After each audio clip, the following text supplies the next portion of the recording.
سب سے کم درجے کی جو حور ہوگی وہ سنو ذرا اس کا تذکرہ. تم یہاں میلی کچیلی بیویوں کو پا کر اللہ کو بھول جاتے ہو اور سڑی گلی عورتوں کے اوپر دل پھینکتے ہو نا کہ تم عاشق ہو گئے, عشق ہو گیا, لب ہو گیا, میں لب کرتا ہوں. سنو جو جنت میں تمہارے لیے اللہ عز و جل نے تیار کی ہوئی, اور تم رنڈیوں, کھجڑوں, خسروں, طوائفوں کی تصویریں اور فلمیں دیکھ دیکھ کر اپنے وقت کو ضائع کرتے ہو اور اللہ عز و جل سے اعراض کرتے ہو. دیکھو تمہارے مالک نے تم مسلمانوں کے لیے کیا کیا چیزیں تیار کر رکھی, اور نبی نے یہ تمام سب چیزیں کھول کھول کے بیان فرمائیں تاکہ تم اس دنیا سے اپنا دل نہ لگاؤ, اس دنیا سے اتنا دل لگاؤ جتنا تمہاری ضرورت پوری ہو سکے. بس بقیہ تیاری کس کے لیے کرو؟ اس جنت کو حاصل کرنے.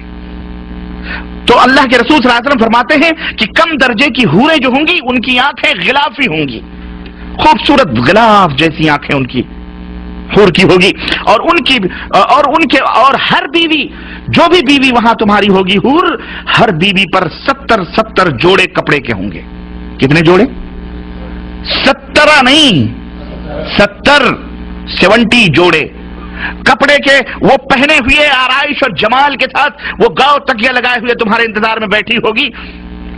ان کپڑوں کی خاصیت کیا ہوگی اور اس کا جسم کیسا ہوگا؟ اللہ کے نبی فرماتے ہیں کہ ان کپڑوں میں سے ان حوروں کی پڈلیوں کا گودا تک تمہیں نظر آئے گا.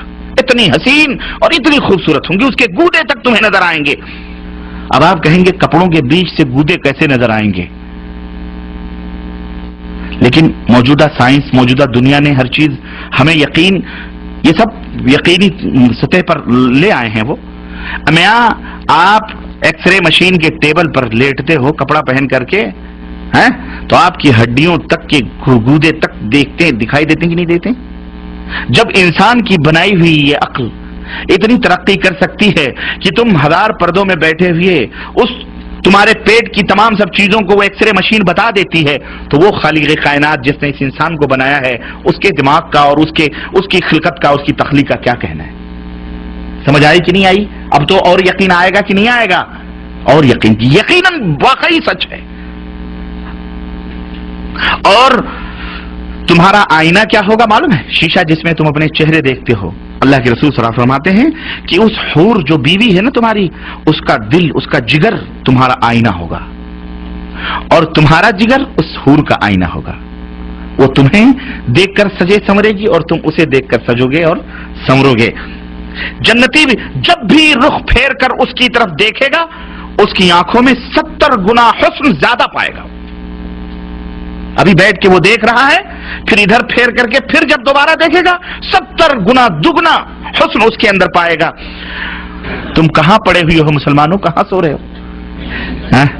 یہ جو حسین اور خوبصورت حوریں ملیں گی کیا صرف چومنے اور بغلوں میں بٹھانے کے لیے ملیں گی؟ نہیں, آپ ان سے ہم بستری بھی کریں گے, مزے لیں گے. یہاں سے کہیں زیادہ لذت وہاں حاصل ہوگی. اور یہاں تو ہو سکتا ہے منٹوں میں آپ فارغ ہو جاتے ہوں. اللہ کے نبی صلی اللہ علیہ وسلم کی حدیث آتی ہے, اللہ کے رسول صلی اللہ علیہ وسلم فرماتے ہیں ایک ایک مرد کو 100 مردوں کی قوت عطا کی جائے گی. خوش ہو جاؤ, اللہ ہم سب کو جنت میں جگہ عطا فرمائے. غلام میرے بھائیو حفت الجنہ بالمکارہ.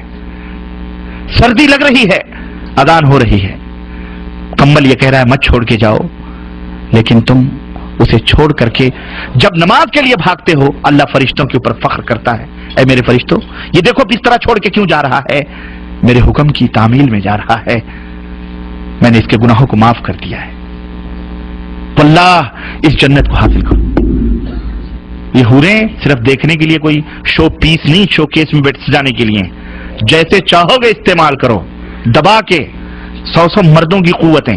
اور ایک نہیں, ارے جناب ایک تو جب پیٹ بھر جائے گا تمہارا تو دوسری ایک روایت میں آتا ہے تمہارے کندھے پر آ کر کے ہاتھ رکھے گی اور تم پلٹ کے اس کو دیکھو گے تو جو تمہارے نیچے ہے وہ کہو گی اس سے زیادہ حسین تو یہ ہے.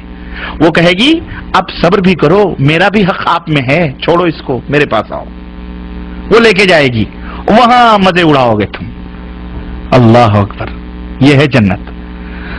ہاں, ان گندی میلی کچیلی عورتوں کے چکروں میں پڑ کر اس ایسی حوروں کو نہ ضائع کرو مسلمانوں. کوئی مذاق کی بات نہیں ہے, یہ ہمارے نبی جو دیکھ کے آئے ہیں ان کی بات ہے جو میں آپ کو بتلا رہا ہوں. اس کی تیاری کرو، اس کی تیاری کرو.